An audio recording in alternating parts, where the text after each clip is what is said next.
What if you were told you can't do what you love simply because you're too good at it? Yeah, this is the part of the video where there's supposed to be like a cool intro of my name and then with some music in the background, but then zero editing skills. So how's it, guys? My name is Tevin, and today I'm going to be talking to you about some of the top trends in South Africa this week. First of all, I'm going to be talking about the apartheid flag matter, and then I'm going to be talking about Steve Hofmeyer.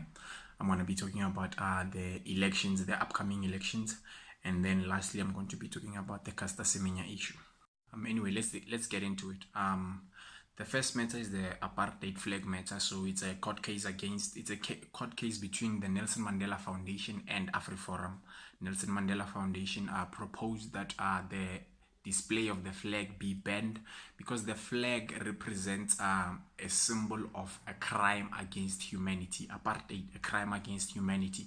So basically what they're saying is that the matter is that the display of the flag is it's the same as mocking people who fought against apartheid.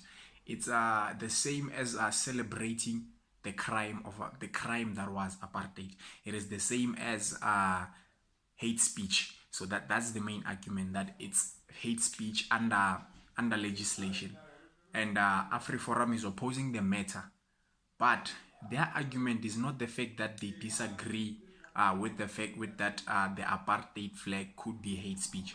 Their main argument is that they're saying that hate speech under legislation does not necessarily include the display of symbols and pictures. It's only words. So that's their main argument. And the Nelson Mandela Foundation is actually arguing for the court to include the display of symbols and images such as the flag under hate speech, so that it can be banned. People cannot be allowed to display the flag. What I think about this matter, the fact is that I don't think this flag should be allowed to be displayed actually.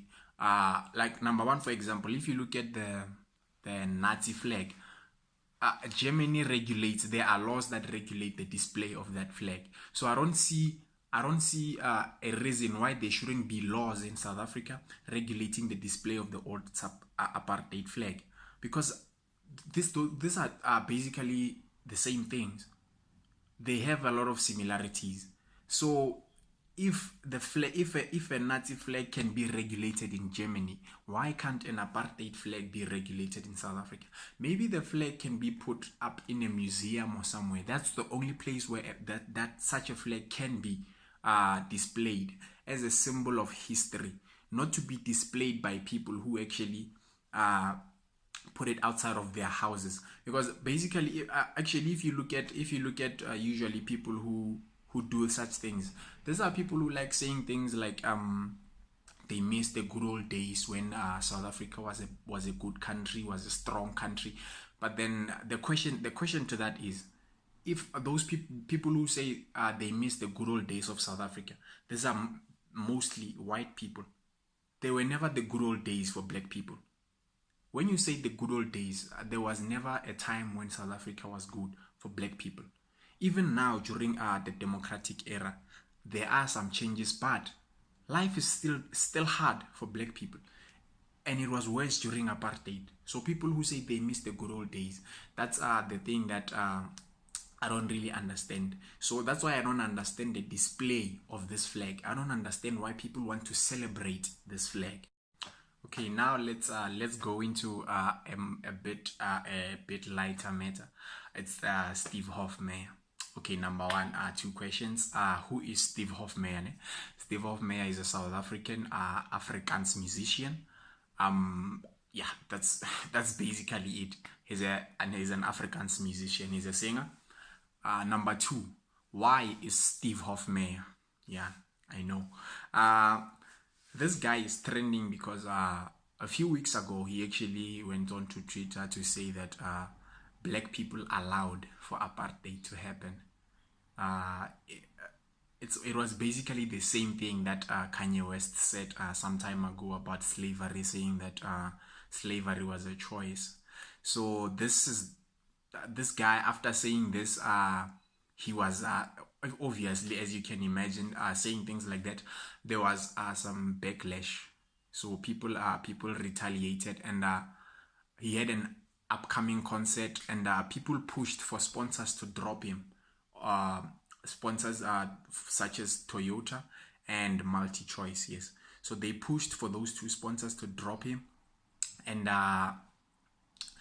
they did actually drop him. So MultiChoice was the recent one to drop the concert. But then they didn't only drop the concert, but they also dropped his music all over their platform, so they would not be playing any of his music in future. That's what they said. So yeah, this is where it gets funny, ne? This is where it gets funny, because South Africa is a very funny country. So you wouldn't even guess what this guy does. And what Steve Hofmeyer does is that he goes on to take, he says he's going to destroy his DSTV, the dish and the decoder. So this guy, he destroyed his decoder, he destroyed his dish, and he went on to Twitter to say to people that anyone who supports him, anyone who does the same thing as him, anyone who destroys their DSTV dish and their decoder, he would give them 10,000 rands. 10,000 rands, like that. Yeah, I know it's a lot, but then it's just funny because as you would think that there wouldn't be people who wouldn't follow this, but then there are people who actually followed him. And South Africa is a very lit country, guys. So there were people who actually made fun of it, and there was something called the DSTV challenge on Twitter, and people banning their DSTVs in support of Steve Hofmeyer and Dio. So that's that. Yeah, now we're going to talk about the upcoming national and provincial elections in South Africa. Yeah, I'm going to be mainly talking, there are a lot of political parties in South Africa, but I'm only going to be focusing on the top three. I'm going to be focusing on ANC, the DA, and EFF. So I'm not even gonna go into much detail. These guys, they had their final rallies yesterday. The EFF was Chela Tupa rally, and there was also an EFF final push hashtag trending on Twitter as well. And then the ANC was Siyanqoba. There was also an ANC Siyanqoba trend on Twitter yesterday at number 2. I didn't see the DA trend yesterday. I don't know if they held their final rally yesterday, because I was actually busy, assignments and stuff like that. So I don't really know. But then the DA, their slogan for this elections was one SA for all. So I think this is the first elections in South Africa where there's actually a lot of uncertainty as to how things are going to pan out. Because if you look from ever since 1994, the ANC has always been the party that wins every election, and there was never doubt. I don't think there was a year before this year, a time before this year, where the elections were a bit uncertain as to how the outcome was going to be. So I think this year is going to be very tight between these top three, because these are the big ones, and you can see as well they have a lot of supporters as well. So it's going to be a tight one, this one. We'll talk more about it after the results, I think. Yeah.